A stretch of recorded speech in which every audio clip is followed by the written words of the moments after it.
11 verses 20 to 22. Babasahin po natin Hebrews 11, 20 to 22. Ang gamit ko pong translation is from English Standard Version. Hebrews 11 verse 20. By faith, Isaac invoked future blessings on Jacob and Esau. By faith, Jacob, when dying, blessed each of the sons of Joseph, bowing in worship over the head of his staff. By faith, Joseph, at the end of his life, made mention of the exodus of the Israelites and gave directions concerning his bones. Makakaupo na po tayo. Tayo po muna ay lumapit sa Panginoon sa manalangin. Tayo po ay manalangin.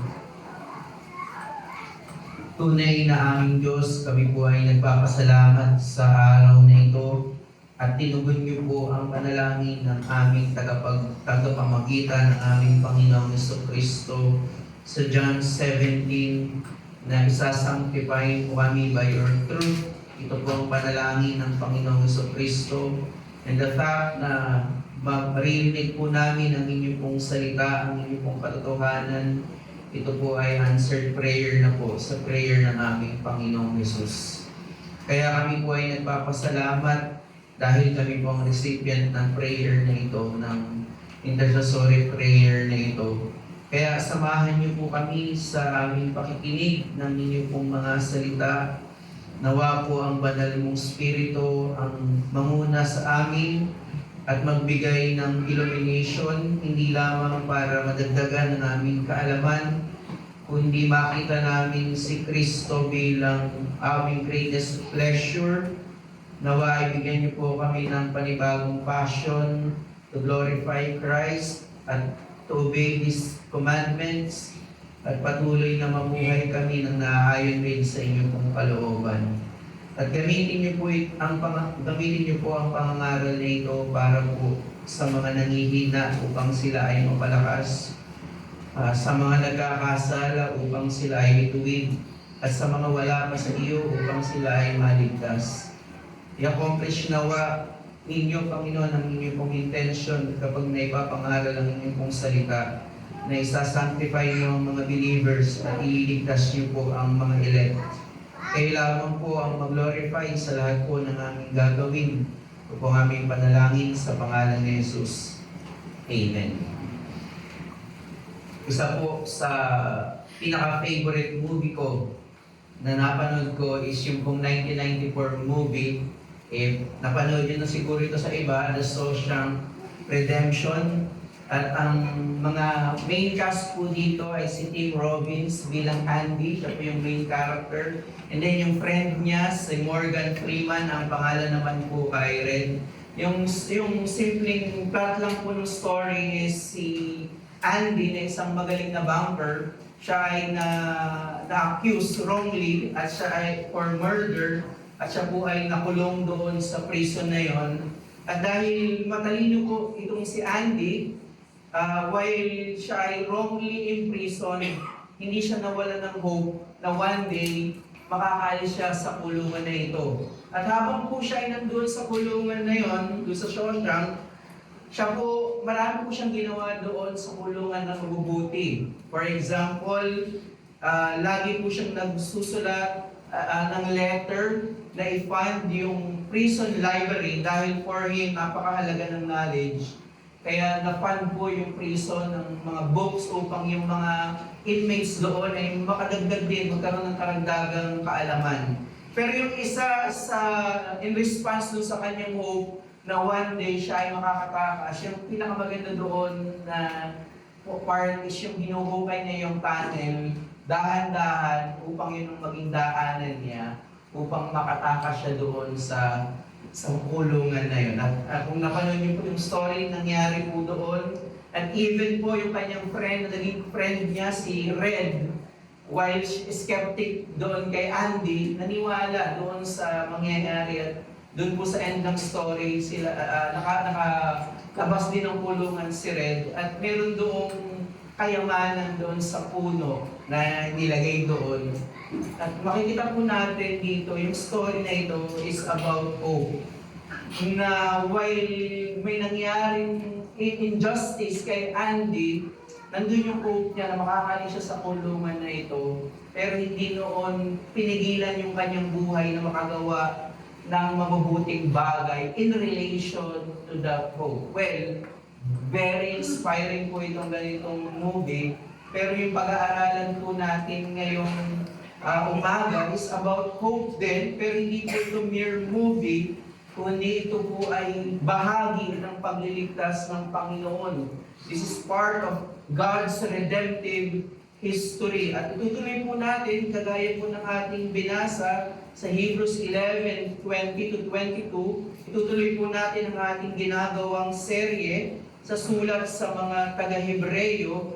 Kung maalala niyo po, yung pangunahing layunin dito ng manunulat o ang pangunahing kinakaharap ng manunulat ay yung temptation, yung tukso ng mga mananampalatayang ito ay bumalik sa mga ceremony, sa mga seremonya, sa mga kautusan ng lumang tipan. Ibig sabihin sila ay bumabalik sa mga bagay na nakalipas na. At dahil sa pagbalik sa mga bagay na nakalipas na, ang implikasyon nito, ang direktang ginagawa nito, ay pinawawalang halaga nito ang natapos na gawa ng Panginoong Hesukristo. Kaya ang malalim po na kasalanan na kinakaharap dito ay hindi lamang po mere theology na naghahanap ng ibang teolohiya than Christ, kundi ang pinakamalalim na kasalanan na kinakaharap po dito sa iglesia na ito ay ang kasalanan ng pagtalikod. Ibig sabihin, naghahanap ka ng ibang kagalakan, ibang comfort than Christ. Tayo po ay hindi naiiba sa pinagdadaanan ng mga mananampalatayang ito.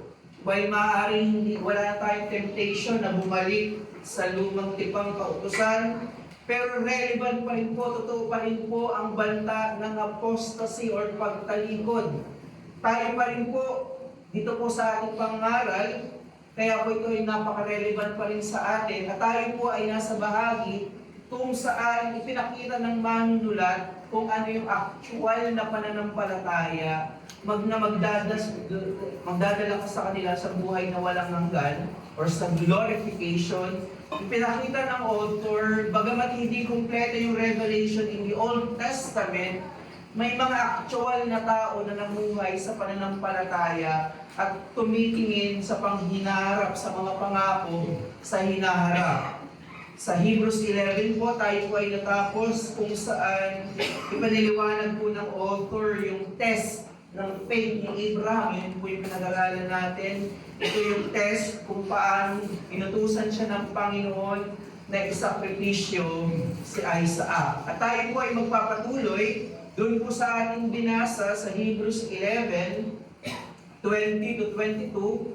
Pagkatapos ipakita ng author na tumugon si Abraham sa kalooban ng Diyos dahil sa pananampalataya, nagpatuloy siya patungkol naman sa mga sumusunod na henerasyon ng kanyang lahi.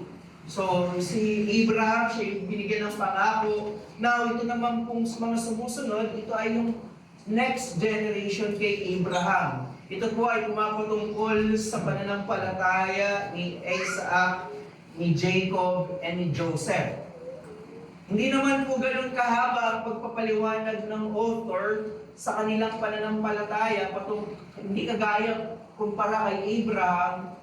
Nakita natin na sa kabila na lumipas na ang kakayanan ni Abraham at ni Sarah na magkaroon ng anak, ang Diyos ay nangako at nakipagtipan sa kanila na si Abraham ay magiging ama ng maraming mga bansa. At sa pamamagitan ng kanyang binhi, ay pagpapalain yung mga blessings sa nation ay magmumula sa promised seed na ito. At ngayon, ito po sa bahagi ito, nakita natin yung unang pangako, yung pangako ng Diyos kay Abraham, and then ibinigay si Isaac, and then may test. Now, dito po sa verses 20 to 22, ito na yung katuparan ng pangakong yun.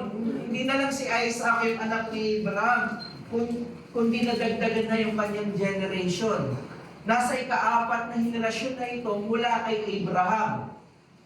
Kaya makikita natin yung nagpapatuloy na katapatan ng Diyos. Naging matapat ang Diyos sa pangako niya kay Abraham.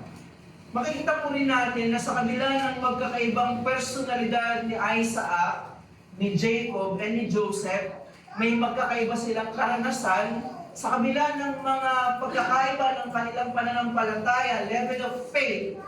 Makikita natin na mag-iisang Diyos lamang sila na pinanampalatayanan, nanampalataya sila, tumugon sila sa pamamagitan po ng pananampalataya.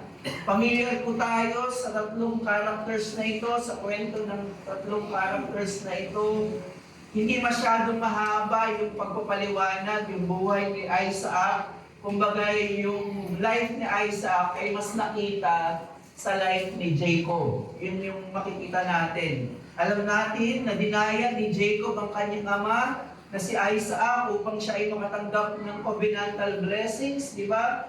Pinag-aaralan natin to ng mga bata pa tayo sa Sunday School at ngayon tinuturo ito na yun yung isa sa mga famous story na dinaya ni Jacob ang kanyang ama na si Isaac at upang siyang makatanggap ng pagpapala kaysa kay Esau. At alam din natin ang kwento ni Joseph kung saan naranasan niya ang kalupitan ng kanyang mga kapatid. Pero sa kabila ng iba't ibang kasalanan na ito, hindi po nahadlagan ang plano ng Diyos. Deception, kay mamaya papakita ko sa inyo yung iba't ibang mga kasalanan bago matupad yung pangako. Ang daming na-commit na sin. Pero for now, makikita natin na yung pandaraya ni Jacob, bagamat responsible siya doon sa kanyang kasalanan, yun ay bahagi at means to fulfill the promise of God. And yung evil things na ginawa kay Joseph, responsible doon yung mga kapatid ni Joseph, pero anong sinabi sa Genesis 50 verse 20, you meant it for evil, but God meant it for good. So makikita natin dito, when responsible ang mga tao ito sa kanilang mga kasalanan, imperfect yung faith ni Jacob, ni Isaac, papakita ko mamaya na may kasalanan din si Isaac, imperfect yung faith nila, covered with their remaining sins, but yet, hindi po nito nahadlangan ang pangako ng Diyos. In fact, yung mga kasalanan na ito ay means, ginamit na kaparaanan to fulfill the promise of God. So ang ating pong summary or yung simpleng mensahe po na pwede po nating makuha dito po sa Hebrews 11:20-22 sa kwento ng tatlong characters na ito, dahil ang Diyos ay soberano at matapat sa kanyang mga pangako, lalo na ang pagliligtas sa pamamagitan ni Jesucristo, kahit ang kasalanan, kasakiman, ni ang kamatayan ay hindi kayang hadlangan ang mga pangako ng Diyos sa kasalukuyan at sa hinaharap. At tinatanggap natin ito sa pamamagitan ng pananampalataya. Because God is sovereign and faithful to His promises, especially salvation through Jesus Christ. Even sin, greed, and death cannot hinder the promises of God in the present and in the future. And we receive this by faith. Makikita natin sa sovereignty ng Panginoon, walang bagay na siya ay nagbago, walang part sa Kanya. Hindi siya nagbago, hindi siya nabigla. Lahat ng nangyari sa kasaysayan, even sin, ay part ng Kanyang pagtatakda o ng Kanyang pagiging sovereign. Dalawang bagay po ang pwede nating makita sa mga text na ito. Una po, ang kasalanan ay hindi makakahadlang sa soberanong plano ng Diyos. Sin cannot hinder the sovereign plan of God. Secondly, ang kamatayan ay hindi makakahadlang sa totoong pananampalataya. Death cannot hinder through faith. So madali lamang tandaan yung dalawang point about about sin and about death. First thing na pwede po natin makita dito, hatiin ko po yung Hebrews 11:20, yung verse 20 po muna yung titingnan natin. Sin cannot hinder the sovereign plan of God. Basahin po muli natin yung verse 20, sabi doon, by faith, Isaac invoked future blessings on Jacob and Esau. Kagaya nakita po natin sa huling pangangaral, alam natin na si Isaac, yung immediate na fulfillment ng promise na yon, na magkakaroon sila ng si Sarah sa kabila at si Abraham sa kabila na wala na silang kakayanang mga anak, bibigyan sila ng anak at ang katuparan naman immediately ay si Isaac. Makikita natin na mayroong proper understanding si Isaac sa pangako ng Diyos kay Abraham. So naisali ni Abraham yung covenant theology niya, of course kay Isaac. While inilista po ni Moses na ang nakatanggap ng direktang pangako na si Jacob, yung child of promise, ang directly na nakatanggap po nito ay si Rebecca. Sa Genesis 25:23, and the Lord said to her, so si Rebecca po yung immediate na recipient ng salita na yon, two nations are in your womb, pertaining to Jacob and Esau. Two nations are in your womb, and two peoples from within you shall be divided. The one shall be stronger than the other. The older shall serve the younger. So may prophecy na ang Panginoon na magkakaroon ng twin babies, si Rebecca at si Isaac. At malinaw po yung prophecy ng Panginoon na ang maglilid ay hindi yung older, yung younger, si Jacob.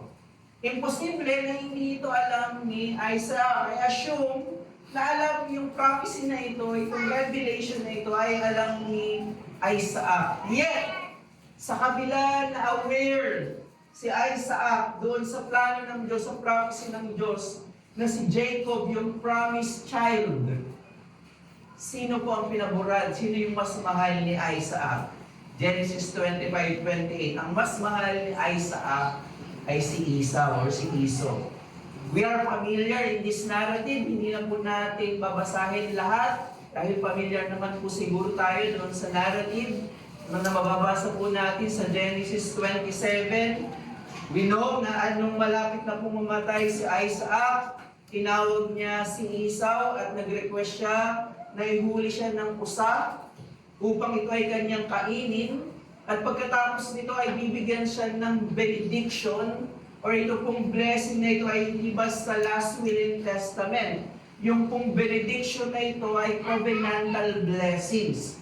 Ibig sabihin, alam na ni Isaac na mamatay na siya at isasali na niya yung pangako, yung Abrahamic blessings kay Esau. At nang marinig po ito ni Rebecca, sinabi niya ito kay Jacob. Naghanda po si Rebecca ng pagkain upang ito ay ibigay ni Jacob kay Isaac. So nagluto po si Rebecca kung ano yung utos kay Esau at ibinigay ito kay Jacob upang ibigay kay Isaac. Alam po natin yung pagkakaiba ng magkapatid na ito na mabalahibo si Esau. Kaya kumuha si Rebecca ng balat ng batang kambing at para yung scent ni Esau ay mapapunta rin kay Jacob, kinuha rin niya yung isang damit ni Esau upang isuot kay Jacob. At alam mo natin ang nangyari, doon sa summary ng story, binasbasan po ni Isaac si Jacob sa pag-aakalang ito ay si Esau. Pero kung maaalala niyo po, sa Genesis 25:26-34, hindi lang ito yung kasalanan ni Jacob. Of course, may kasalanan din si Rebecca. Iba sa Genesis 25:26-34, Ipinagbili naman ni Esau ang kanyang birthright kay Jacob, kapalit ng tinapay at ng isang sopas, pinagpalit doon. Kaya hindi na dapat issue, kung tutuusin, hindi na dapat issue na kung si Jacob yung tatanggap ng covenantal blessings. Dahil sa Genesis 25, ibinenta na yun ni Esau. Pero nung pinag-aaralan ko itong text na ito, hindi daw magkadikit yung birthright doon sa pag-invoke ng blessings. So meron pa din daw right si Isaac kung kanino ibibigay yung blessing. Mas mahal po ni Isaac si Esau, ibig sabihin, while alam niya na ang prophecy ng Panginoon ay si Jacob, yung promised seed or promised child, Isaac acted on natural affection, not by covenantal promise. Yun yung kasalanan ni Isaac. Nang-act siya sa kanyang feelings dahil mas mahal niya si Esau than covenantal promise. So makikita po natin dito na halo-halo, iba't ibang uri ng kasalanan sa narrative na ito. Pinagpalit ni Esau ang kanyang birthright sa pagkain lamang. Si Isaac ay hindi gumagawa according sa prophecy and plan ng Diyos. Nandaya si Rebecca at si Jacob. Pero sa kabila po ng mga kasalanan na ito, hindi po natin inaalis yung responsibility ni Isaac, ni Jacob, at lahat ng mga characters dito, hindi po natin inaalis yung kanilang responsibilidad sa kanilang sariling kasalanan. Sa kabila po ng mga kasalanan nito, ang striking po dito, the author of Hebrews interpreted the narrative by faith. Isaac invoked future blessings on Jacob and Esau. So, bagamat nag-aasala si Isaac, hindi siya nag-a-act according doon sa promise ng Panginoon, sa plan ng Panginoon, na si Jacob yung promised child. Nung tinitingnan na ito ng author ng Hebrews, nung minemeditate na niya yung narrative na yon, hindi napigilan noon yung kasalanan. Hindi napigilan ng kasalanan na kahit may kasalanan si Isaac, ininterpret pa rin po ng author ng Hebrews na ginawa ni Isaac yung kanyang ginawa ng pagbibigay ng blessings. Nakakala niya ay si Esau, pero sinabi pa rin ng author, by faith, Isaac invoked future blessings. Sa kabila po ng mga deceptions ng mga taong ito at kasalanan ni Isaac, hindi po ito pinawalang bisa ang plan ng Diyos at ang pananampalataya ni Isaac. Hindi po na-diminish, hindi po nabali yung pangako ng Panginoon na magpapatuloy yung seed ng Messiah. Makikita po natin dito yung siguro isang application. While again, hindi ko po sinasabi na hindi tayo responsible sa ating kasalanan. Pero ang gusto kong i-point out as first application natin, hindi kailangan maging perfect yung faith bago ito maging true. Nakikita natin na punong-puno ng imperfection yung faith ng mga taong ito, and yet, ininterpret pa rin ng author yung faith. Ginawa ito ni Isaac by faith. Kaya ang point po natin dito, hindi kayang sirain o pigilan ng kasalanan ng soberanong plano ng Diyos. At ang mga totoong mananampalataya sa kabila ng ating mga naiiwanan pang kasalanan, remaining sins, tayo ay ingatan ng Diyos sa pamamagitan ng pananampalataya. Yun yung pwede nating point na makuha dito. Sabi ni Richard Phillips, God's plan cannot be manipulated and we must not take it for granted. But third, this passage shows us that God's plan cannot fail. Isaac was a weak man, Jacob was a cheat, and Joseph was a victim. Yet through these generations, God steadily wove His plan toward the end He had designed. So masasabi po natin na soberano ang Diyos kahit sa kasamaan at kasalanan. Yung sin, greediness, deception, ay hindi po yan something na nabibigla ang Diyos. Bahagi po ito ng kanyang pagtatakda. Noong si Adan po ay nagkasala sa Garden of Eden, while he is morally responsible, hindi po dito nag-react or nabigla ang Diyos sa ginawa ni Adan. Ang pagbagsak po ni Adan sa kasalanan ay hindi pagsira sa plano ng Diyos. Sa halip, ito ay bahagi ng pagtatakda upang luwalhatiin si Kristo.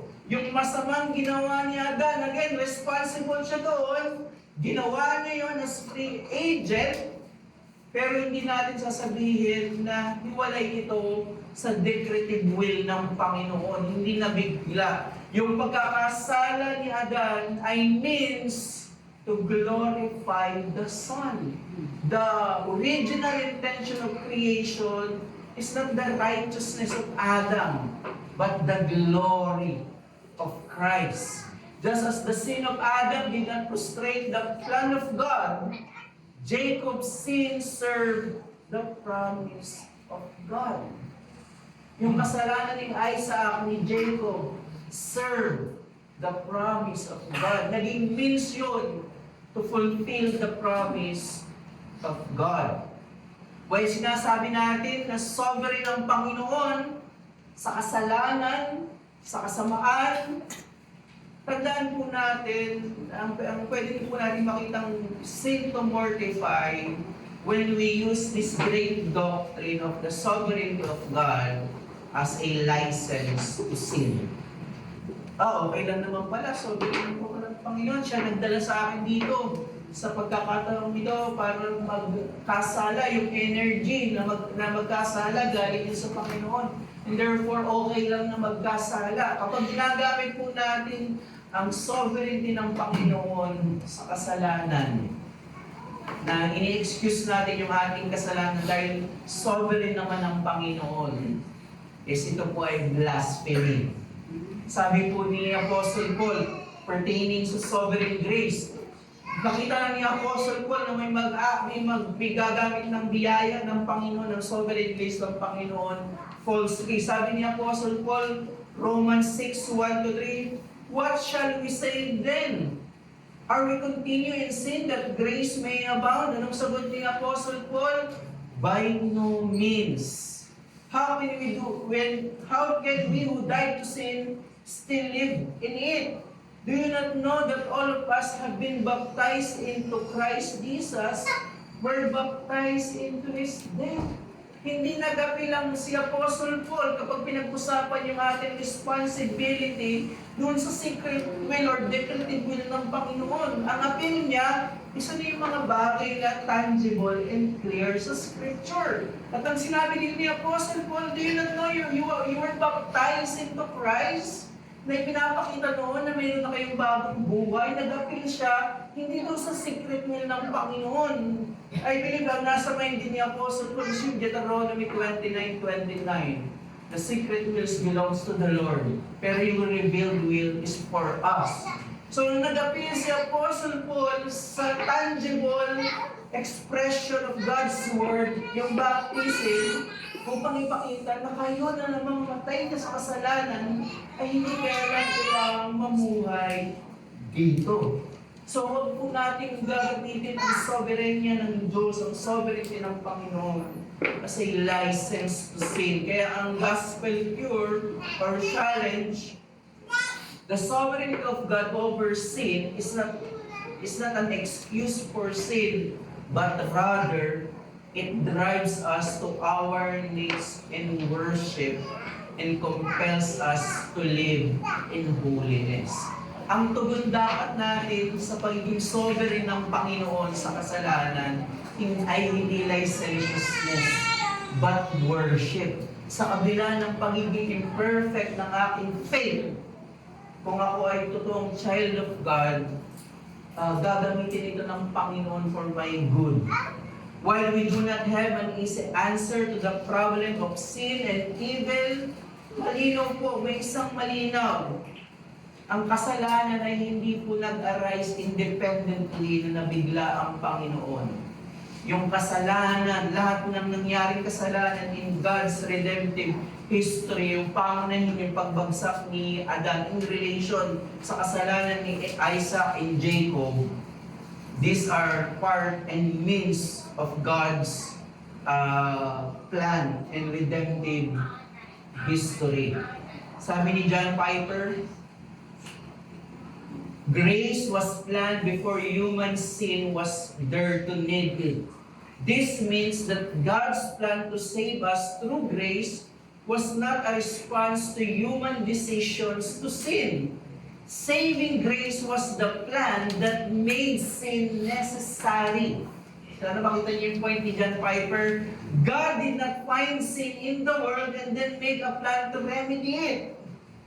He had a plan before the ages, and that plan was for the glory of sin conquering grace through the death of Jesus Christ. Ang sinasabi dito ni John Piper, yung Diyos ay hindi tumugon sa kasalanan.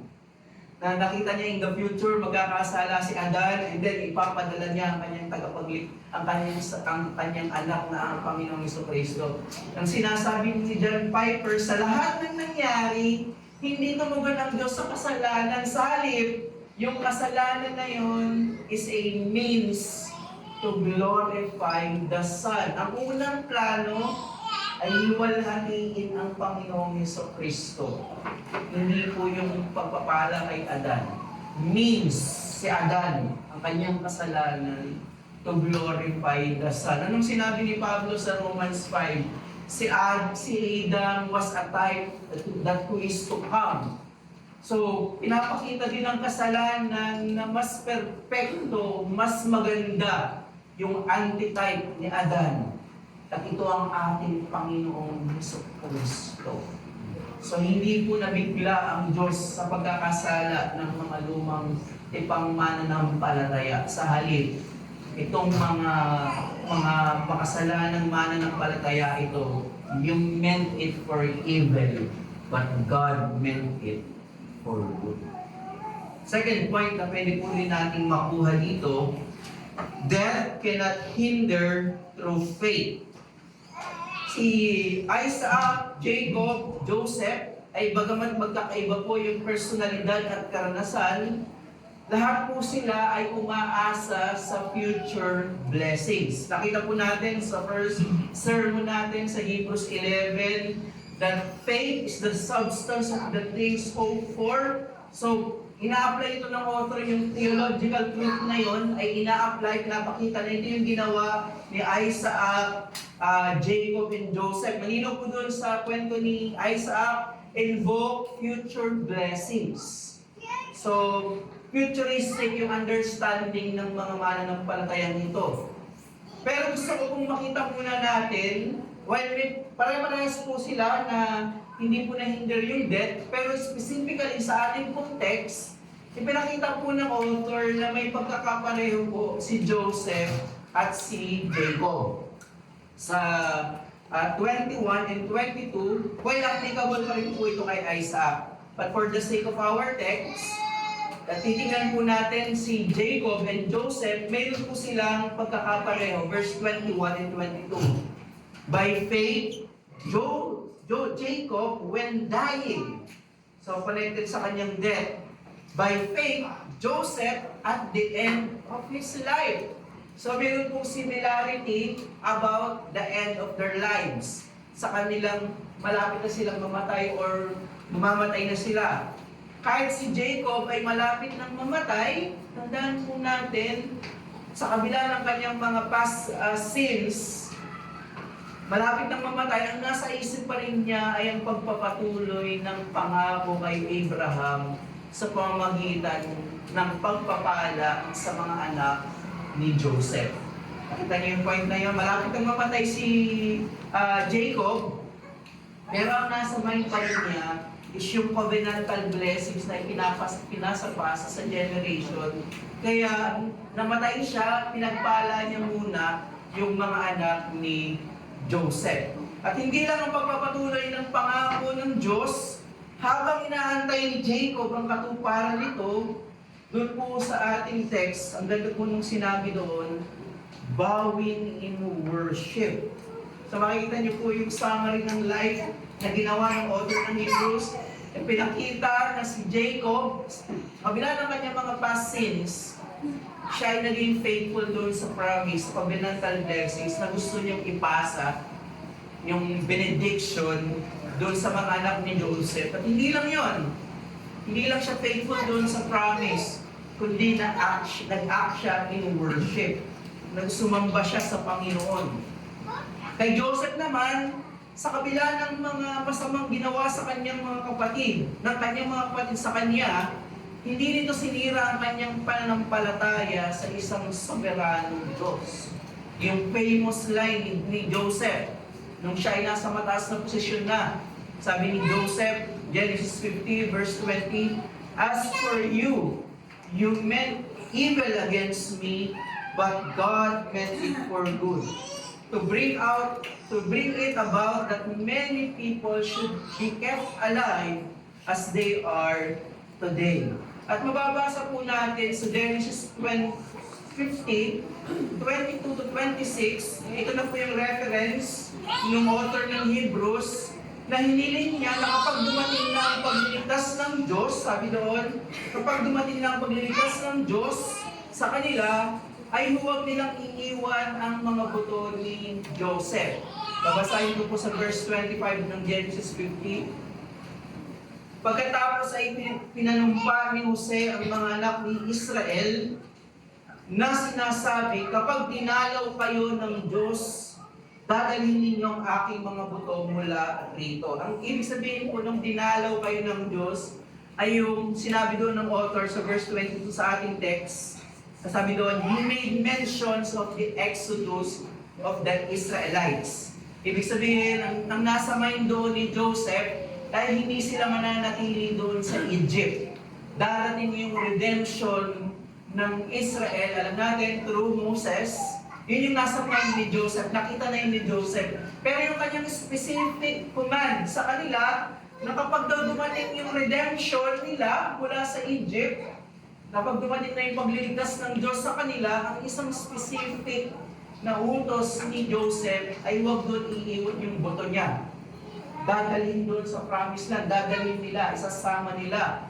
Makikita natin dito na bagamat comfortable na ang bayan ng Diyos sa Egypt, pero sa kabila na malapit nang mamatay si Joseph, ang nasa isip pa rin niya ay ang gagawing pagliligtas ng Diyos sa kanila mula sa kamay ng Egypto.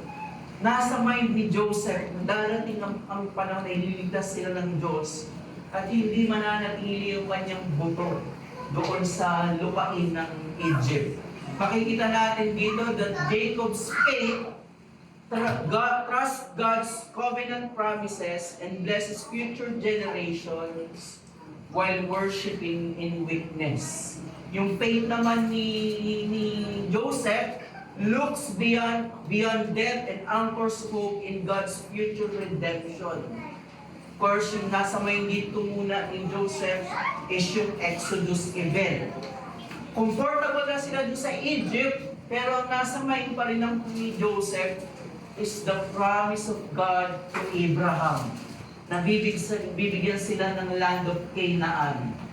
Na kaya sinabi niya, pag dumating na ang pagliligtas ng Diyos, huwag niyong iiwan yung mga buto ko.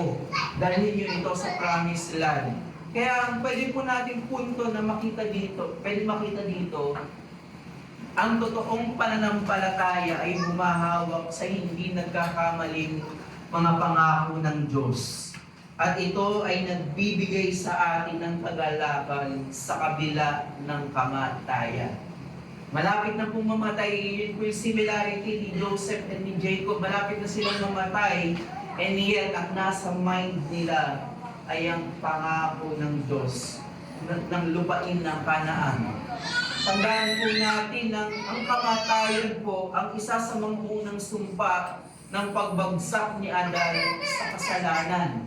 Ito po yung ng epekto ng kasalanan, kamatayan. Ang sabi ni Pablo ang lahat ay nagkasala, kaya pumasok ang kamatayan sa pamagitan ni Adan. So hindi naman agad-agad na namatay si Adan physically, pero yung pinag-aralan po natin ito na ang primary meaning ng death is separation sa Diyos. Ito yung unang nangyari kay Adan. Dahil ang lahat ng tao ay makasalanan, lahat ng tao ay mamamatay, even Christians. Tayo po rin ay mamamatay dahil naapektuhan po tayo ng curse na na-receive ni Adam.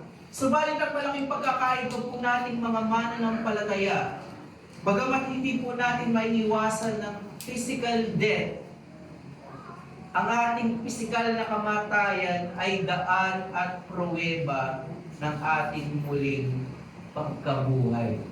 Yung death po natin, while masama pa rin, pangit pa rin, we don't romanticize death, pero yung kamatayan po sa isang mananampalataya ay may bago ng kahulugan, may bago ng meaning. Kung doon kay Adan ay hindi siya immediate na namatay physically, at yung separation niya ay totoo na sa Diyos, tayo baligtad. Totoo na yung pakikipag-isa natin sa Diyos sa pamamagitan ng Panginoong Jesucristo. At yung death is a way, proof ng resurrection. Yun yung argument ni Pablo, necessary yung death bilang pruweba na totoo yung resurrection, na tayo ay muling mabubuhay.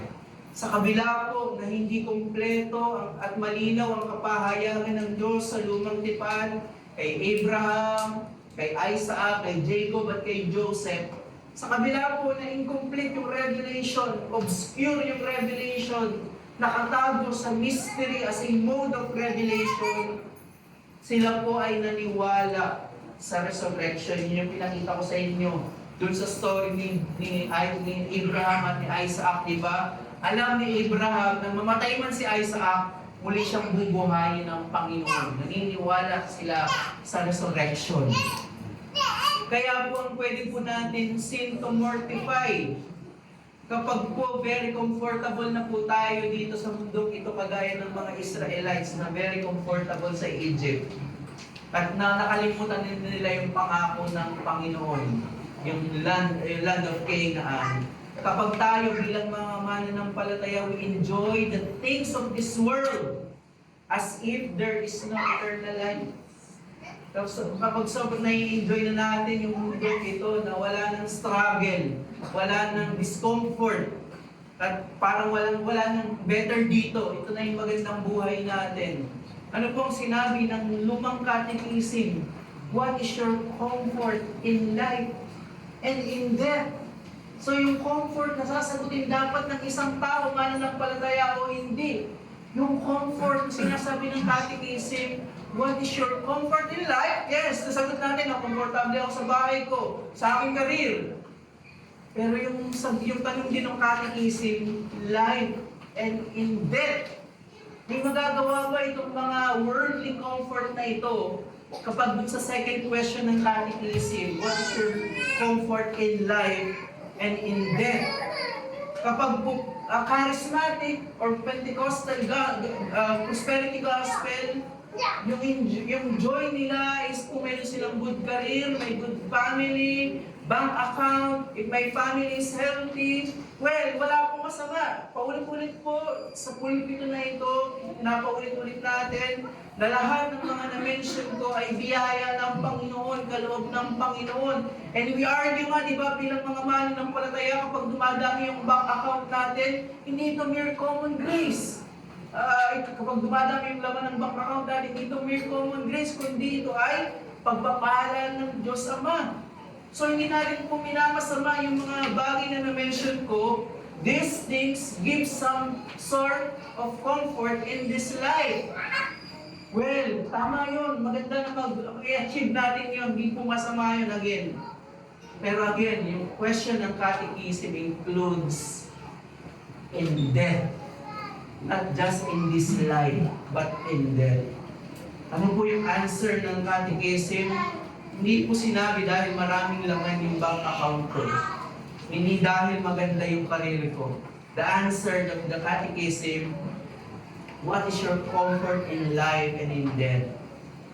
That I am not my own, but belong, body and soul, in life and in death, to my faithful Savior Jesus Christ. He has fully paid for all my sins with His precious blood and has set me free from the tyranny of the devil. He also watches over me in such a way that not a hair can fall from my head without the will of my Father in heaven. In fact, all things must work together for my salvation. Because I belong to Him, Christ, by His Holy Spirit, assures me of eternal life and makes me wholeheartedly willing and ready from now on to live for Him. So makikita niyo po yung sagot ng catechism, hindi siya one-sided answer na ang comfort lang natin is kaligtasan, nor ang comfort lang natin is yung buhay dito sa mundo, yung mga comfort natin dito. Pero ang sinabi doon, ang pangunahin that we are saved through Christ, sabi doon, and He also watches over me. So ang Panginoon, ang comfort natin in life and in death. Kaya bilang mga mananampalataya, don't be too busy finding your comfort in career, in romantic relationship, and even in the ministry. Kapag ang nagdi-define na sa iyo is your ministry, is your career, hindi na natin nasasagot yung tanong ng catechism, napakahalagang tanong ng catechism. Mabuting bagay ang lahat ng ito and are meant to be enjoyed. But our ultimate comfort in life and in death is Christ. Our contentment in this life rests in the finished work of Christ. This includes our union with Christ. Yun yung comfort ni Apostle Paul sa Philippians 4. Natutunan niyang magutom, natutunan niya ang kabusugan. Pero nung sinabi niya doon, lahat ng mga bagay ay magagawa niya. I can do all things through Him who strengthens me. Ang Panginoong Jesucristo ang kanyang comfort. Subalit kung may kinakausap ako dito na wala ka pa sa Panginoong Jesucristo, maaaring ang tingin mo sa sarili mo ay isang responsableng ama na nagpo-provide ng lahat ng pangangailangan ng iyong mga anak. Ipagpatuloy mo yan, magandang bagay yan, bahagi yan ng kautusan ng Panginoon, ng kalooban ng Panginoon, ng mga tatay is to provide, is a great provider, pagpatuloy mo yan. Pero kung andyan lang yung comfort mo, na ito lang yung kailangan mo i-provide sa aking mga anak, hindi po yan aabot kapag pinag-usapan na po yung tanong ng catechism, what is your comfort in life and in death? Kapag ito lang yung pinangahawakan mo, sama-sama itong susunugin sa apoy ng impyerno kung hindi ka mananampalataya sa Panginoong Jesucristo. Tayong lahat, gaya nung na-present ko na kanina, through Adam, nagkasala tayong lahat, at lahat ng tao ay mamamatay, including Christians. But for the unbelievers, sa mga hindi pa mananampalataya, ang kamatayan niyo ay maghahatid sa inyo, hindi sa resurrection, kundi sa apoy ng impyerno. At doon ay wala ng habag at biyayang natitira. Ang expression doon ng pagiging Diyos ng Diyos ay ang kanyang kabanalan at justisya. Walang mercy, kundi justice and holiness. Kaya manampalataya ka sa Panginoong Jesucristo. Siya na walang kasalanan, na itinuring na kasalanan. Hindi lang itinuring na makasalanan, itinuring na kasalanan. Upang kung sino mananampalataya sa Kanya ay magkaroon ng buhay na walang hanggan. Manampalataya ka sa Panginoong Jesucristo. Sa atin naman pong mga mananampalataya, balikan po natin yung verse 21. Sabi po doon ng author ng Hebrews, by faith when dying, blessed each of the sons of Joseph, Ito po ay mababasa natin, yung reference po ng author ay makukuha po natin sa Genesis 49, 8 to 10. Pwede po natin sigurong basahin para makita natin yung direct reference. Genesis 49, verses 8 to 10. Sabi po dito, 8:49 Genesis, Judah, your brother shall praise you. Ito na po yung pagbe-bless ni Jacob. Your hand shall be on the neck of your enemies. Your father's son shall bow down before you. Judah is a lion's cub. From the prey, my son, you have gone up. He stooped down, he crouched as a lion, and as a lioness who dares rouse him. The scepter shall not depart from Judah, nor the ruler's staff from between his feet until tribute comes to him, and to him shall be the obedience of the peoples. Ito po ay prophecy. Yung blessing ni Jacob ay prophecy po patungkol po sa hari ng Israel, ang Lion of Judah. And we know, before po magkaroon ng hari ang Israel, mababasa po natin nagbabasa po kayo ng history ng Israel sa 1 Samuel 12, di ba? Dininay nila yung pagiging king ng Diyos at nagdidemand sila, we want a human king. Kagaya ng ibang mga bansa na may mga human king, akala nila ganoon nag-a-act ang isang nation, while ang kanilang totoong hari ay si Yahweh ang Diyos, they demanded a human king. Again, evil. Evil yung ginawa.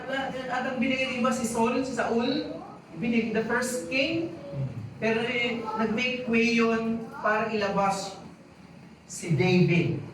So makikita po natin dito, lahat ng pangyayari sa kasaysayan ng Israel, kahit ang kasalanan ng Israel, kahit yung foundation ng pagkakaroon ng king ay sinful, nag-demand sila ng king, ang layunin nito ay para dumating ang Messiah. Nagbigay yung demand, yung sinful demand ng Israel na we want a king. I-reference po yun ng author ng Hebrews indirectly dahil ito ay po patungkol sa pagiging kingship. At yung bahagi po sa anak ni Joseph ay yung Judah. Sa Judah po, sino po ang Lion of Judah? Ang tinitingnan nung nag-bless dito si Jacob ay ang Panginoong Jesucristo. Nung bless ni Jacob ang mga anak ni Joseph, ang nasa may ulo ni Jacob ay yung Lion of Judah. The singular seed of Israel, the singular seed of Abraham. Ito ay ang ating Panginoong Jesucristo. Again, Genesis 50 verse 20. As for you, you meant evil against me, but God meant it for good, to bring it about that many people should be kept alive as they are today. So yung paggawa ng Diyos ng mabuting bagay kay Joseph, ang fulfillment po nito ay ang Panginoong Jesucristo. Yung meant, patungkol po sa mga kapatid ni Joseph, but God meant it for good. Ang ganda po nung sinabi ng Genesis 20 ni Joseph, to bring it about that many people should be kept alive. At ang fulfillment po nito ay ang Panginoong Jesucristo, Acts 2:23. This Jesus delivered up according to the definite plan of and foreknowledge of God, you crucified and killed by the hands of lawless men. Pero yung pag-crucify ng mga kaaway ng ating Panginoong Jesucristo, akala ni Satanas nagwagi siya. Di ba pinag-aralan po natin dun sa local descent of Christ sa impyerno? Akala ni Satanas kapag dinala niya si Kristo sa Sheol, ay makakaya si Kristo ng power ng Sheol, and yet, hindi ganun yung nangyari. Kinonquer ng Panginoong Jesucristo ang impyerno. Like Joseph's betrayal, Thus, the crucifixion was both the act of evil man and the outworking of God's sovereign purpose for salvation. Sabi ni Peter, sabi doon sa Acts 2:23, this Jesus delivered up according to the definite plan and foreknowledge of God, according to sa decree ng Diyos, and yet, responsible sa pamamagitan ang means ay kasalanan. So ito po ay bahagi ng pagliligtas ng Panginoon. Kaya po yung fulfillment ng pagpapala ni Jacob sa mga anak ni Joseph. Sa kabila po na imperfect yung mga blessings na ito, Genesis 50:20 is most directly fulfilled in the cross of Christ. The ultimate example where man's evil intent was overruled by God to accomplish the greatest good. Anong sabi doon? To bring it about that many people should be kept alive. Yung evil things na ginawa kay Joseph is para doon na manatiling buhay daw yung maraming tao. In the same way, yung evil things na ginawa sa Panginoong Jesucristo, ito ay means for the redemption of many.